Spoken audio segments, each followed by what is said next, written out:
জন্ম দিল, ওই মা তোমাকে কতটা আপ্যায়ন করেছিল, কতটা তোমাকে স্নেহ ভালোবাসা দিয়ে মানুষ করেছে, এটা তাকে শুনতে হবে। তারপর বোঝা যাবে সেই ছেলে সেই মায়ের সঙ্গে কেমন ব্যবহার করে। দেখেন একটা মা যখন একটা বাচ্চাকে জন্ম দেয়, কতটা কষ্ট সেই বাচ্চার জন্য একটা বাপ মা করে। কবি চন্দ্রের মাথা বলেছে, শুনবেন।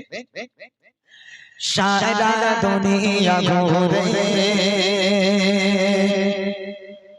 মায়ের সমান পাবে না, সারা দুনিয়া ঘুরে মায়ের সমান পাবে না, সারা দুনিয়া ঘুরে মায়ের সমান পাবে না। সারে তো ছাড়া এ দুনিয়ায়, সারে তো ছাড়া এ দুনিয়ায় কেউ তো আপন হবে না, সারা দুনিয়া ঘুরে মায়ের সমান পাবে না, সারা দুনিয়া ঘুরে মায়ের সমান পাবে না। সারে তো ছাড়া এ দুনিয়ায়, সারে তো ছাড়া এ দুনিয়ায় কেউ তো আপন হবে না, সারা দুনিয়া ঘুরে মায়ের সমান পাবে না, সারা দুনিয়া ঘুরে মায়ের সমান পাবে না। এই শীতের রাতের বেলা কত মা সন্তান জন্ম দেয়, ওই সন্তান মায়ের কোলে পায়খানা করে, মায়ের কোলে পেশাব করে, মা খেতে যাচ্ছে পায়খানা করে দিল, মা ঘুমাতে যাচ্ছে পায়খানা করে দিল। একটা কোনো মানুষ বলতে পারবেন এই সন্তান জ্বালাতন করার জন্য ওই মা বলেছে হতভাগা সন্তান আজ থেকে তুই অন্য ঘরে ঘুমা, আমি মা অন্য ঘরে ঘুমাই, আমি তোকে নিয়ে ঘুমাবো না, কেননা আমাকে তুই খেতে দিস না, আমাকে ঘুমাতে দিস না, খেতে যাই পায়খানা করিস, ঘুমাতে যাই পায়খানা করিস, তোর মতন বদমাইশকে নিয়ে ঘুমাবো না, দূর হয়ে যা, আজ থেকে অন্য ঘরে ঘুমা। কোনো মা বলতে পারে? ওই সন্তান পায়খানা করলো রাত্রের বেলা, হাউমাউ করে কেঁদে উঠলো। এই শীতের রাত্রের বেলা মা ঠক ঠক করে কাঁপতে কাঁপতে সন্তানকে পোছাপুছি করিয়ে দিয়ে আরামের বিছানায় আবার ঘুম পাড়িয়ে সারা রাত বসে বসে মা পাহারা দেয়।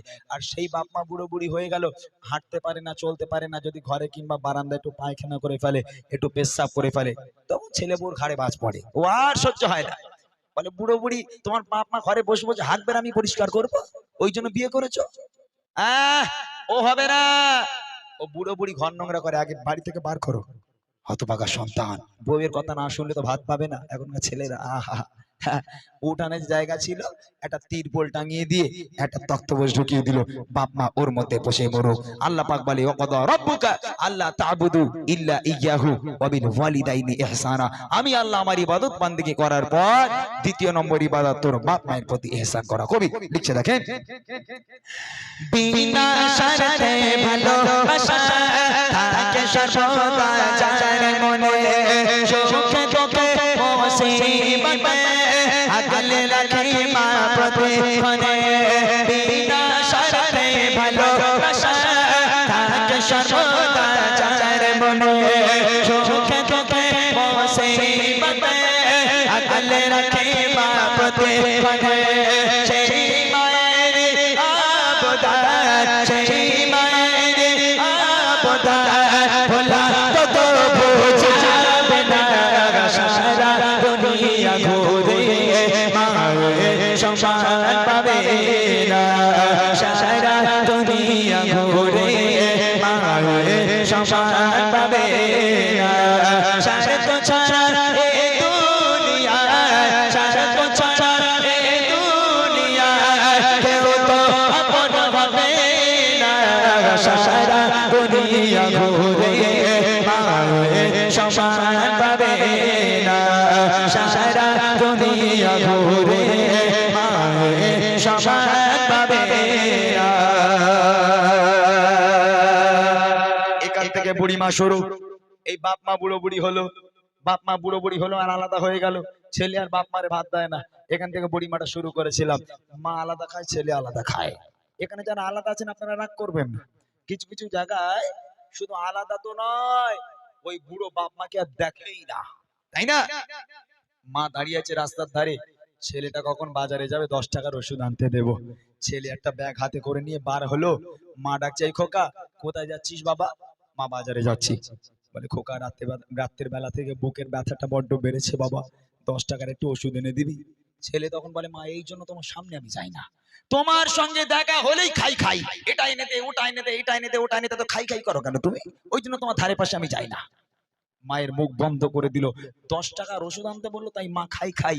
আর শাশুড়ি যদি ফোন করে বলে জামাই আমি যাচ্ছি, ওরে আল্লাহ, জামাই তখন শাহরুখ খান হয়ে যায়। একদম বাড়ি গিয়ে বোর কাছে বলে দেখো তোমার মা আসছে, কি খেতে ভালোবাসে, গরুর গোশ না মুরগির গোশ? বলে আমার দুটোই খাই। মানে কিছু চিন্তা করো না, সাথে বড় একটা ইলিশ মাছও আনবো। বলতে পারবেন কেন? কারণ হচ্ছে মায়ের পায়ের তলায় জান্নাত আর নেই। 5G তো খুব স্পিড ট্রান্সফার হয়ে শাশুড়ির পায়ের তলায় চলে গেছে জান্নাত, বুঝলেন না? ওই জন্য মায়ের পায়ের তলায় জান্নাত নেই বলে মা শুধু খাই খাই করে। আর শাশুড়ি আসলে তখন ছেলে শাহরুখ খান হয়ে যায়, শুধু মায়ের পায়ে চুমু খাবে, বলবে আমার শাশুড়ি আমার চাঁদের কন্যা, আহা তোমার পায়ের তলায় আমার জান্নাত। তাই না? মনে রাখো, যার বাড়িতে বাপ মা আছে তার বাড়িতে আল্লাহর রহমত আর বরকত আছে। যার বাড়িতে বাপ মা নেই তার বাড়িতে কোনোদিন আল্লাহর রহমত বরকত থাকতে পারে না। লাখ লাখ টাকা ইনকাম করে আনবে, কোনোদিন আল্লাহর বরকত হবে না। তোমার বাপ মা তোমার জন্য রহমত, তোমার বাপ মা তোমার জন্য বরকত। সেই বাপ মাকে ভালোবাসতে শেখো। শেষ কথায় কবি লিখছে, হাজার দুঃখ যাতনাতে হয় না ক্লান্ত কোনো রাতে, একটি রাতে ঘুম আসে না, বসে থাকি মা পাহাড়াতে। হাজার দুঃখ যাতনাতে হয় না ক্লান্ত কোনো রাতে, একটি রাতে ঘুম আসে না, বসে থাকি মা পাহাড়াতে। আল্লাহর মগা উপহার, আল্লাহর মগা উপহার, হয় না কোনো চার তুলনা। সারা দুনিয়া ঘুরে সমান পাবে না, সারা দুনিয়া ঘুরে সমান পাবে না। স্বার্থ ছাড়া এই দুনিয়া, স্বার্থ ছাড়া এই দুনিয়া কেউ তো আপন হবে না।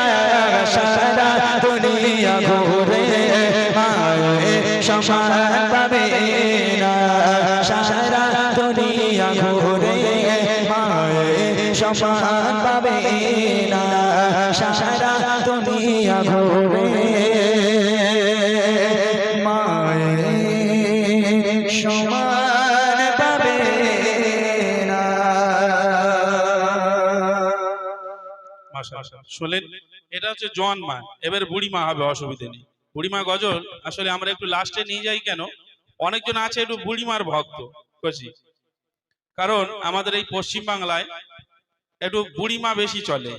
আর বাংলাদেশে কি চলে জানিস? মুরব্বি। শুনেছিস তোরা মুরব্বি কি? হু হু হু। আমার ভাই পাশ থেকে বলছে হু হু হু। সত্যি খুব ভাইরাল। আমি একদিন ওই বল খেলার মাঠে ফুটবল খেলা দেখছি, দেখে বাড়ি আছি, কিছু বাচ্চা কাচ্চারা ফুটবল খেলছিল। মানে টুপি পরা থাকলে এখন তো সবাই মুরব্বী, জানেন তো, যত ইয়ং হোক মুরব্বী। এখন বাংলাদেশ যখন বলেছে মুরব্বী মুরব্বী, তো বাচ্চা কাচ্চা দেখি আমার দেখে বলছে মুরব্বী হু হু। সে ওদের বলার আইটেমই আলাদা, আমি বলতে পারছি না। তো মুরব্বী আর আমাদের এখানে বুড়িমা। বুড়িমা শুনবি? বল ইনশাল্লাহ। তকবীর দে, নারে তাকবীর। এবার মনে হচ্ছে তোদের গলা ব্যথা হয়ে গেছে নাকি? ব্যথা হয়ে গেছে? আর একটু জোরে দে দেখি, নারে তাকবীর, নারে তাকবীর। মাশাআল্লাহ, গজল শুনে, ইমরান ভাইয়ের গজল শুনে আমার মায়েদের দিক থেকে 100 টাকা হাদিয়া দিয়েছে। আমাদের জলসা কমিটি একটা ছেলে ইন্তেকাল করেছিলেন, তার রুহের মাগফিরাত কামনার জন্য 100 টাকা হাদিয়া দিয়েছেন ইমরান ভাইকে। আচ্ছা শেষ করে দেবো নাকি ভাই? দাদা ভাই কি বলেন? আর চলবে? চলবে? হ্যাঁ, আপনারা বললে আমি চালাবো, আমার কোনো আপত্তি নেই। 11টা পর্যন্ত চালাবো? আচ্ছা, আমার ভাইরা 11টা পর্যন্ত চালাতে বলছে। তার মানে বুড়িমাটা তাহলে আরেকটু আটকে রেখে দিই, কয়েকটা ফরমাইশ আছে এখানে গাই। একবার ফরমাইশ গুলো না গাইলে এরা আবার বলবো কেন, এই দেখো শিল্পী গজল গাইনি, যা রিকোয়েস্ট করেছিলাম। আমি বলে দিই, একটা গজল আছে, কাদেরি আস্তানা সালামত রাহে, এটা উর্দু কালাম। আমার জান মদিনা প্রাণ মদিনা, আমি ঘটনাটা বাদ দিলাম, জাহিলিয়াতটা বাদ দিলাম। ও গো মাওলা তোমার রহমত ঝলমল ঝলমল করে যায়। পুরাতন গজলে রিকোয়েস্ট করেছে, গাইবো কি ভাই, কি বলেন? পুরাতন গজল গাইবো? হ্যাঁ, তার আগে আমার একটা ভালো লাগে গজল শোনাবো, খুব ভালো লাগে আমার একটা গজল, এস কে হাবিব সাহেবের একটা গজল। আমার মুরব্বিয়ান চাচারা বাবুরা যারা আছে তারা খুব ভালো জানে। গজলটি হচ্ছে আলামিন নবী আমার মুক্তিদাতা সবার, আমার খুব প্রিয় গজল।